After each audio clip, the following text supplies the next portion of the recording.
दोस्तों आज हम बात कर रहे हैं सैंपल पेपर नंबर 5 की, जो कि आपका ओसीएम का है। ठीक है, इससे पहले सारे सैंपल पेपर्स 1 to 4 करवा दिए गए हैं। ये 5 नंबर आप देख रहे हैं 2024 एग्जामिनेशंस की प्रिपरेशन के लिए ओसीएम का जो है ये सैंपल पेपर है 5 नंबर।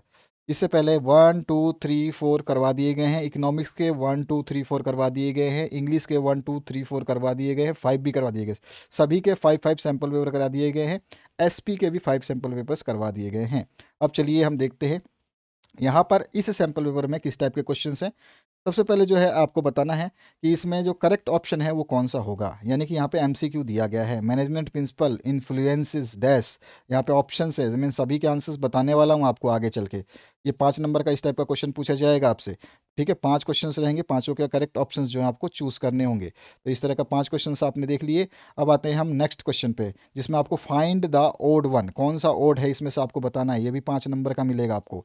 फिर अगला जो है आपको ये भी 5 क्वेश्चंस मिलेंगे। फिर सी सेक्शन मिलेगा, जिसमें आपसे क्या पूछा गया है, करेक्ट द अंडरलाइन वर्ड। यहाँ पे जो ये वर्ड है ये गलत दिया गया है। ठीक है, इस वर्ड को जो है इसकी जगह कौन सा सही वर्ड आएगा वो आपको चूज करना है, यहाँ पे लिखना है। तो ये भी 5 नंबर आपको देगा। इस तरह का सैम्पल पेपर मैं करवा चुका हूँ आप लोगों को इकोनॉमिक्स का।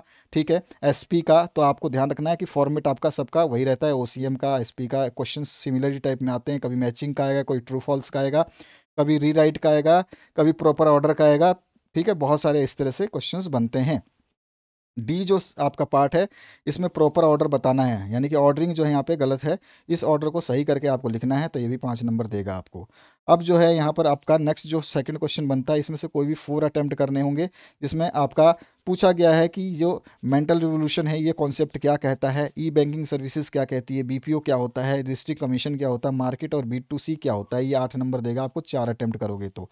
इस तरह से जो थर्ड क्वेश्चन है आपका, हमेशा सिचुएशन और केस स्टडी आधारित जो हमेशा होता है ये, इसमें जो है अपने ओपिनियन को आपको देना पड़ता है कि आपका ओपिनियन क्या कहता है इस क्वेश्चन के आंसर्स के बारे में। इसमें से आपको अटेम्प्ट केवल 2 ही करने होते हैं, जो आपको टोटल 6 मार्क्स देते हैं। तो यहाँ पर जो है ये आपके पास एक थोड़ा सा पैराग्राफ है, इस पैराग्राफ को अगर आप पढ़ लेते हो तो आपको समझ में आ जाएगा कि इसके आंसर्स क्या देने हैं। ठीक है, तो अब यहाँ पर देखो, mention name of the employ engage in the following functions. कौन सा जो है नेम है एम्प्लॉय जो है उसमें वो उसमें फंसा हुआ है, किसमें मतलब इन्वॉल्व है। ऑर्गेनाइजेशन ऑर्गेनाइजेशन में कौन इन्वॉल्व है, डायरेक्शन में कौन इन्वॉल्व है और कोऑर्डिनेशन में कौन इन्वॉल्व है। ठीक है, तो यहाँ पर जो है ये एम्प्लॉयज़ जो हैं इनके नाम जो दिए गए हैं, ये क्या क्या कर रहे हैं, कौन सा एफर्ट लगा रहे हैं, तो उसके हिसाब से आपको बताना है कि कौन क्या काम कर रहा है।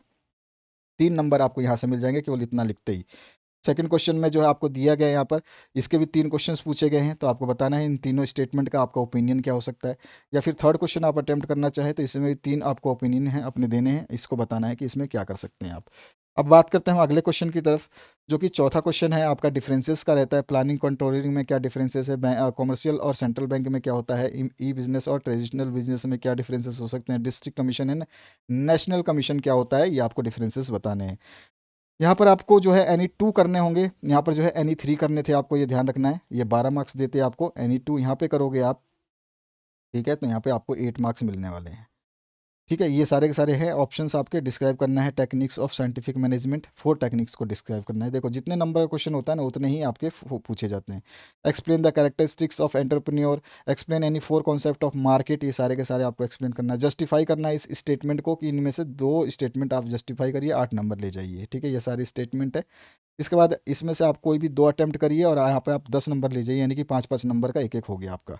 और 8वां जो है, इसमें आपसे कोई भी एक अटेम्प्ट करिए और 8 नंबर ले जाइए, बड़ा क्वेश्चन रहता है आपका। ठीक है, तो ये इस तरह का आपका क्वेश्चन पेपर है। अब इसके आंसर्स की बात करते हैं। बाकी आप पीडीएफ लेना चाहें तो इन इंस्ट्रक्शंस को फॉलो कर लेना, विद आंसर्स आपको पीडीएफ मिल जाएंगे। यहाँ पर जो है इसका सैम्पल पेपर का आंसर की बात करूँ तो ये रहा इस सैम्पल पेपर का आंसर। तो जो आंसर है इसको नोट कर लीजिए। जो फर्स्ट क्वेश्चन था उसका आंसर जो है हमारा ये हो जाएगा, बी पोर्शन था उसका आंसर ये हो जाएगा, सी पोर्शन है उसका आंसर ये हो जाएगा, डी पोर्शन है उसका सही जो हमें बताना था, क्रम बताना था, सीक्वेंस सही है, वो सीक्वेंस इस तरह से होगा। पहले प्लानिंग आता है, फिर ऑर्गेनाइजिंग आता है, फिर कंट्रोलिंग आता है। इस तरह से फिर आपसे पूछा गया था मेंटल रेवोल्यूशन क्या होता है, ई बैंकिंग सर्विसेज क्या होती है। ठीक है, इसी तरह से आपसे पूछे जाएंगे क्वेश्चंस, और बीपीओ क्या होता है, डिस्ट्रिक्ट कमीशन क्या होता है, और फिर आपके बाद में पूछा गया था मार्केट क्या होता है। कोई भी आपको इसमें से 4 करने थे, और B2C क्या होता है ये भी आपको बताना था। तो इस तरह से ये आंसर्स हो गए। इसके बाद जो है आपसे स्टेट स्टेटमेंट जो दिए गए थे वहाँ पर, केस स्टडी दिया गया था, उसके आंसर हैं यहाँ पे। फर्स्ट वाले का केस स्टडी का आंसर ये हो जाएगा, 3 आंसर ये हैं। सेकंड वाले केस स्टडी का आंसर 3 ये है, और थर्ड वाला जो केस स्टडी था उसके आंसर तीनों ये हैं।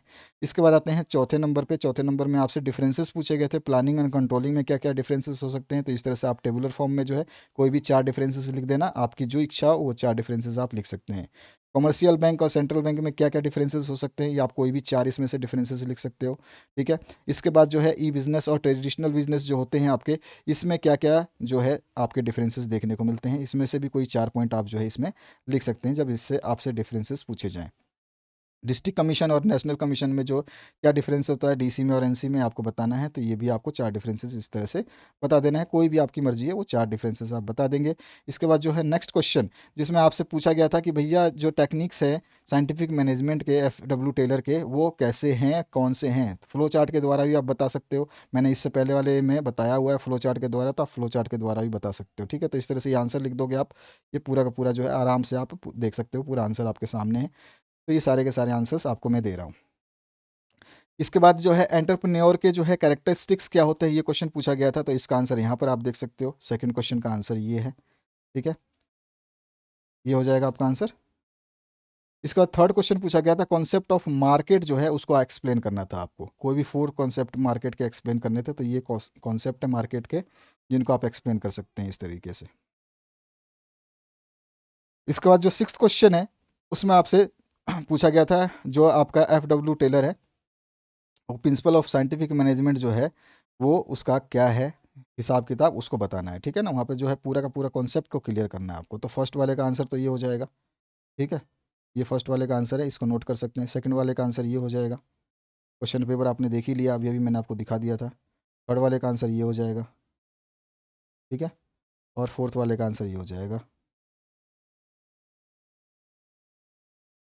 इसके बाद जो सेवन्थ क्वेश्चन है उसमें पूछा गया था आपसे कि इम्पोर्टेंस ऑफ ऑर्गेनाइजिंग का क्या जो है आपको बताना है, कि इम्पोर्टेंस जो है ऑर्गेनाइजिंग का क्या होता है, क्यों इम्पोर्टेंस है ऑर्गेनाइजिंग। तो ये हम बता देंगे कि भैया ये इसके इम्पोर्टेंस है फ्लो चार्ट के द्वारा, फिर इसको हम एक्सप्लेन कर देंगे। इस तरह से एक्सप्लेन कर देंगे आप आराम से, हर पॉइंट को एक्सप्लेन करते जाइए आराम से। अब जो है एयर ट्रांसपोर्ट का जो है क्या क्या जो है आपके वो होते हैं डिसएडवांटेजेस, वो पूछा गया था। तो ये आप जो है ये बता सकते हैं कि एयर ट्रांसपोर्ट के भाई ये फलाने फलाने या फिर ये डिसएडवांटेजेस होते हैं। फिर इसके बाद जो है responsibility toward community and society और पब्लिक जो है आपसे पूछा गया था। इस तरह का मैंने सैम्पल पेपर में और भी कराया हुआ था, तो इस तरह से आप जो बता सकते हैं कि ये रिस्पॉन्सिबिलिटीज़ होती हैं, ठीक है। तो ये आपका इससे पहले वाला जो 3rd नंबर या 2 नंबर सैम्पल पेपर देखेंगे तो उसमें इस तरह का क्वेश्चन मिल जाएगा आपको। उसमें और भी ज़्यादा अलग तरीके से पूछा गया क्वेश्चन को किसी तरह से घुमाया जाएगा, तो आपको घबराना नहीं है, इस तरह के आंसर्स आपको याद रखने हैं। इसके बाद जो 8th क्वेश्चन है उसमें फर्स्ट पार्ट में पूछा गया था आपसे, जो टाइप्स ऑफ इंश्योरेंस पॉलिसीज़ होती हैं वो क्या होती है, इंश्योरेंस पॉलिसी का मीनिंग क्या होता है, ठीक है, फायर इंश्योरेंस का मतलब मीनिंग क्या होता है ये आपको बताना है। फिर इसके टाइप्स बता देने हैं, इन टाइप्स को जो है एक्सप्लेन कर देना है। ये हो गया आपका टाइप्स, और इसका एक्सप्लेनेशन तो आप देख ही रहे हैं, ये सेकंड का एक्सप्लेनेशन, ये थर्ड, फिर फोर्थ, ये फिफ्थ, सिक्स्थ, ये सेवन्थ, एट्थ, ठीक है, ये सारे के सारे एक्सप्लेन कर दोगे। इसके बाद आपसे पूछा गया था मार्केटिंग मिक्स के जो 7P होते हैं वो कौन कौन से होते हैं। तो ये आपके 7P हो गए, इन सभी 7P को जो है हम एक्सप्लेन कर देंगे तो हमारा आंसर कंप्लीट हो जाता है। इस 7P में हमारे सारे प्रोडक्ट, प्राइस, ठीक है, प्लेस, इन सभी को एक्सप्लेन करना है, ठीक है, ये ध्यान रखना है आपको। ये रहा आपका 7P,